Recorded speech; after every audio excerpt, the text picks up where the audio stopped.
അപ്പോൾ മച്ചാമാരെ ഈ കാണുന്ന ഇത്ര ഐറ്റംസ് നിങ്ങൾ കണ്ടോ? അപ്പോൾ ഈ കാണുന്ന ഇത്ര ഐറ്റങ്ങൾ കൊണ്ട് നമ്മൾ ഒരുപാട് ഇലക്ട്രോണിക്സ് പ്രോജക്റ്റ് വർക്കുകൾ നമ്മൾ ഇനി ചെയ്യാൻ വേണ്ടി പോവാണ്.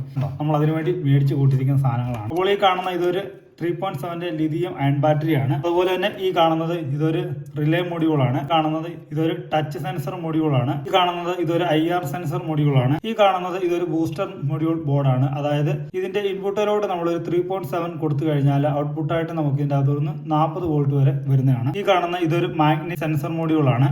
ഈ കാണുന്ന ഇതൊരു LDR സെൻസർ മൊഡ്യൂളാണ്. ഒരു മോട്ടോർ സ്പീഡ് കൺട്രോൾ മൊഡ്യൂളും കൂടെ നമ്മൾ അങ്ങനെ എടുത്തിട്ടുണ്ട്. ഒരു റെഗുലേറ്റർ മൊഡ്യൂളാണ് ഈ കാണുന്നത്. ഇതൊരു മോഷൻ സെൻസർ മൊഡ്യൂളാണ്. ഇതൊരു LED ചേസർ മൊഡ്യൂളാണ് ഈ കാണുന്നത്. അപ്പോൾ ഇത്രയും മൊഡ്യൂൾ നമുക്ക് കണക്ട് ചെയ്യാൻ വേണ്ടി നമ്മൾ തന്നെ കസ്റ്റമൈസ് ചെയ്ത് എടുത്ത ഒരു ജമ്പർ വയറാണ് ഈ കാണുന്നത്. അപ്പോൾ ഈ കാണുന്ന ഇത്ര ഐറ്റങ്ങളെല്ലാം വെച്ചുകൊണ്ട് നമ്മുടെ ചാനലിനകത്ത് ഒരുപാട് ഇലക്ട്രോണിക്സ് പ്രോജക്റ്റ് വർക്കുകളൊക്കെ നമ്മുടെ ചാനലിനകത്ത് ഇനി ഉടനെ വരുന്നതാണ്. അപ്പോൾ വീഡിയോ ആദ്യമായിട്ട് കാണുന്നവരാണെങ്കിൽ വീഡിയോക്ക് ലൈക്ക് ചെയ്യാനും ഷെയർ ചെയ്യാനും ചാനൽ മറക്കാതെ തന്നെ സബ്സ്ക്രൈബ് ചെയ്യാനും മറക്കരുത്. അപ്പോൾ ഈ ഇടുന്ന വീഡിയോസ് എല്ലാം നിങ്ങൾക്ക് കണ്ട് നിങ്ങൾക്കും ചെയ്ത് പഠിക്കണം. നമുക്ക് വീഡിയോയിലൂടെ കാണാം. താങ്ക്